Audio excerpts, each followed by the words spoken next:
Just bringing you back now for another video, rebuilding the CNC Lathe, or as I like to call it, my Mazak mission. The video today is probably not going to show you too much on the machine itself other than the linears that you see in front of you at the moment. So I've got those bolted on the machine now. So I've gone through and put all the feet under the machine now, the stainless steel feet that I showed you in the previous video. So I've got the machine sitting down at the height I want, and I'll just quickly go down and show you what I mean by that. But as I say, with this video for today, I'm just going to go through and demonstrate how to level a machine. And there's probably a grey area on the word level.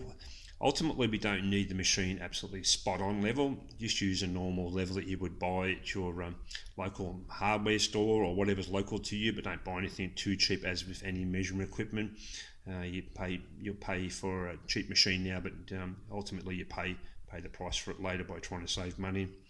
But using a bubble level on the top corner there, or machine level I should say, in the top corner there, which I'll go around and go through a bit of a quick walkthrough without dragging the video on for too long. What we want to try and do is get the twist out of the machine, not so much get the machine ultimately level. So I've got a fairly good level at the moment as far as where I want the machine sitting height wise and level wise using a standard bubble level. So I'll just take you down and show you what I mean by getting it to the right height. Just bring you down to the front of the machine now, and as you can see, the nice green colour that I love so much, the original Mazak green that this whole machine was painted, and slowly changing over just that lighter colour that you see above and to the sides of the coolant tank. So what I've done is I've got the machine down to the height that I want, and what I mean by that is they've got the gap even on the left and right and to the top there. So I've got it sitting exactly where I want it now. I'll just take you around to the end, just give you a quick look at the adjustment screws.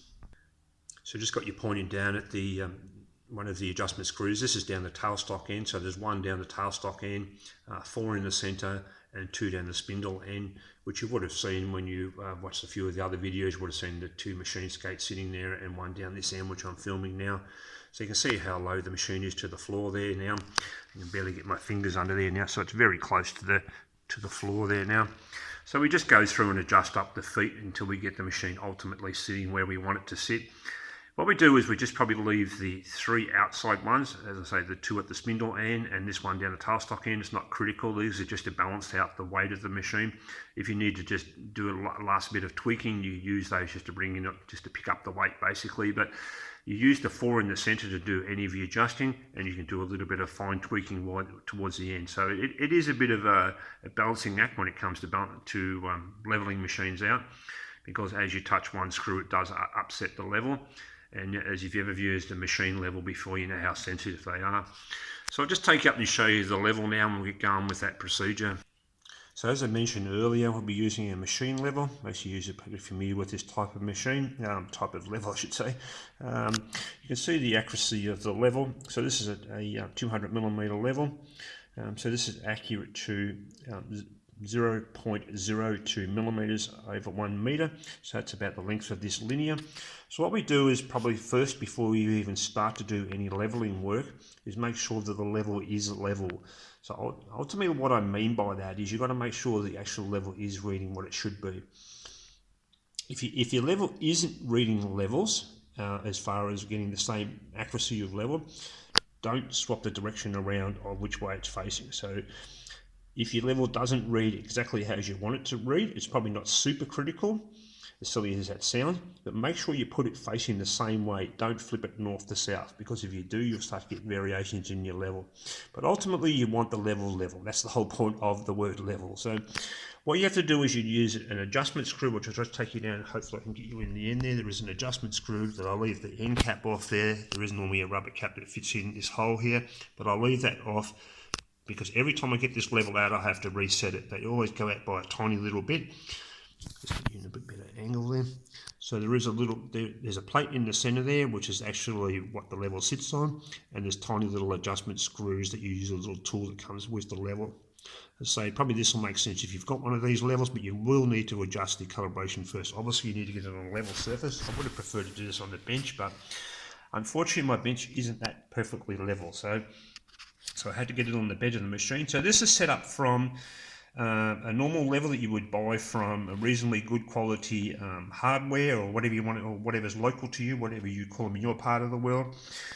try to buy something reasonable whenever you buy machinery equipment, especially measuring equipment. You don't need the ultimate tool, but as far as measuring equipment goes, as long as they're calibrated, it doesn't really matter if the tool costs $500 or $50 or $5,000. They've got to all be calibrated. So in this case, I've gone through and already set this level up. How we check that is, if you're sort of curious to how to check a level is level, hopefully it's showing up in the camera there okay. You can just see a little bit of a longer line that bubble's sitting on now, okay, on the left-hand side there, in front of my dirty thumb. Okay, don't worry too much about the other side of the level. Okay, so what we do is we just flip the level around, okay. Make sure you always put the level back in the same place, okay, because these are very sensitive levels. So if you don't put them back in the same place, you'll get variation because there might be something that's on the surface that will upset them. So how we do that is just get a bit of a guide of what's around us. So we try to set the same gap on each hand each time, so we get it within reason. And what we want to do is get the level sitting back in the same place. So when you're swapping from north to south, obviously the numbers are upside down now, so I've turned it around the other way. And you've got to get the bubble level touching the same point. So that means the level is level. So that's a good point to start from. Okay, so you really want, ultimately you do want a level that is level. That's always a good place to start from. Probably just going out of focus there. So what we need to do now, as I mentioned earlier, it's not so critical to get the machine level. This level here, I haven't used these levels to get the machine level yet. I was just sheer lucky that I got it within that with that accuracy, just normal, using your normal bubble level. It's just an Empire level. It's actually made in the USA, so you guys in the US will be happy with me for buying a US made level. Very good quality. I use a fair few of them over the years, and unfortunately they get dropped and they need to get replaced, so I'm always back to buy the same level again. So I've gone through a few of them over the years, unfortunately. But it is a good level, and the accuracy of it is very good. But just as I say, if you want to check the accuracy of a level, just flip it north to south, and as I say, you see the writing upside down, and flip back the other way, you'll get the same measurement. And just with this type of level, make sure you bed it in. So just work it into position, okay? You don't need to push it through the bed, but just put a bit of even pressure on it, just work it backwards and forwards so that it's seated, so you're going to get the same measurement. So what we need to do now, as I say, don't worry about getting it super spot on level. So otherwise, if you've ever used one of these machine levels before, you know how much you'll chase your tail. If you keep going backwards and forwards trying to get them ultimately level, you'll spend pretty much hours trying to get it absolutely level. You'll get it close and then it'll move again. Don't get too fussy about getting the machine absolutely spot on level. What we want to try and do is get each point to the same degree of accuracy. Okay, so don't worry too much about getting it spot on, but you need to get the level, you need to get the bed fairly level for these levels to work, because they are very sensitive. If you put a hair under there, under one end of the level, they won't read on, it won't even be inside that scale. That's how sensitive they are. This is probably all nothing new to people who've used them before. This is probably helping people that haven't used them before. So if it sounds like I'm saying something that you guys I already know that, whatever, well, this is for people who don't know. So the next thing to do is go and do your corners. So you do your top left-hand corner, bottom left-hand corner, top right-hand corner, and bottom right-hand corner. And what you're trying to do is get the twist out. So when you measure along the bed, you're going to get it level. Okay, so that's what you're after. All you want to try and do, was what I say, level, is get it to the same point on your level each time you're moving the lever, and make sure you put it in the same place as you're moving it around. Okay, in this case it's linears, so they're all drilled in the same spot. The bolt holes are in exactly the same space, so these are 80mm apart. So if you put the lever in pretty much exactly the same spot each time, and make sure you seat it down. Apologies for repeating myself, I just want to make sure the information gets home to you guys, for those who are interested.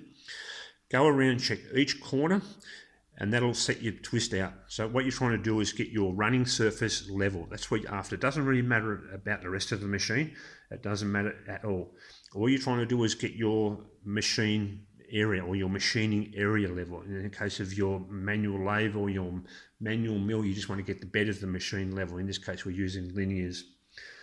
And anything else that might be, excuse me, out of level, is not really of a concern. Don't keep jumping from one place of the machine to another, going up to the turret and then moving out another spot and then just trying to get all this stuff level. You'll spend days trying to get it everything level, and you still won't. Machines are ground or machined fairly evenly, but the ultimate what you are after is just get your running surface running exactly where you want it running, okay, as close to absolutely zero as much as you can. Obviously that's going to be your machining surface, how accurate your jobs are going to come out off the tool. The other thing I could probably think of to say is if you do have a machine that is out of level a fair bit, or I should say is it's got a slight twist in it, argument so the top right hand corner, even though you're screwing the top corner up, it won't come up, it just lifts up the whole, it just wants to lift the whole machine. What you'll have to do is you'll have to try and tweak the bed. What I mean by that is back off all the other tensions on the machine or the adjustment screws, tighten the one that doesn't want to come up, and the others are, say if it wants to pull up on the bottom left hand corner, but you're trying to pull the top right hand corner, then what you'll have to do is back off all the other 3 screws, tighten the other one up, say, as I say, argument's sake for the top right hand corner there, leave it maybe overnight or even for a few days, whatever it takes, because just wait for the bed to settle down. You can put a bit of weight on it to help it sort of settle in if the machine's been stored and it hasn't been sitting even. Sometimes they do tweak out of level, so if you are trying to get it absolutely spot on, you will have to do that little bit of mucking around, but normally they're not too bad. They normally hold their shape fairly well, but if they've been sitting on a bad bits of timber and things like that, they will go slightly out of level if they're sitting in that bad position for too long. So try and keep the machine sitting fairly level on an even surface, so you're not adding any twist to the machine itself.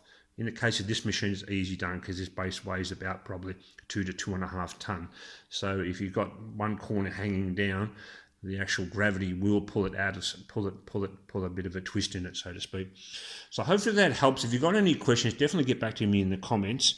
Hopefully I've explained as much of that as I can without going over the whole procedure. I don't want to go through the whole procedure. I'm pretty sure that makes sense. You're smart enough to work out what I mean. But as I say, get your level, make sure it's calibrated correctly first, make your adjustments that you need. Do your corner to corners, make sure they're all reading the same. Don't worry about getting it spot on in the center of the level, okay? Don't get that fussy about it, because as I say, you'll spend all day and you'll be still chasing it the next day. So just get them all the same within reason, what you feel is acceptable, okay? That's usually enough, okay? Depends on how fussy you want to be, that's totally up to you. But I can just give you the guideline of how to approach the job. I'm not going to go through the whole hours on end of how to get it absolutely optimally zero perfect, okay? That's totally up to you guys to use your own thought on how accurate you want the machine to be. Otherwise, that'll probably do for this video, and I look forward to coming back and probably going through the spindle for this machine next and what I'll be doing with that. Okay, I'll talk to you guys soon. Okay, bye for now.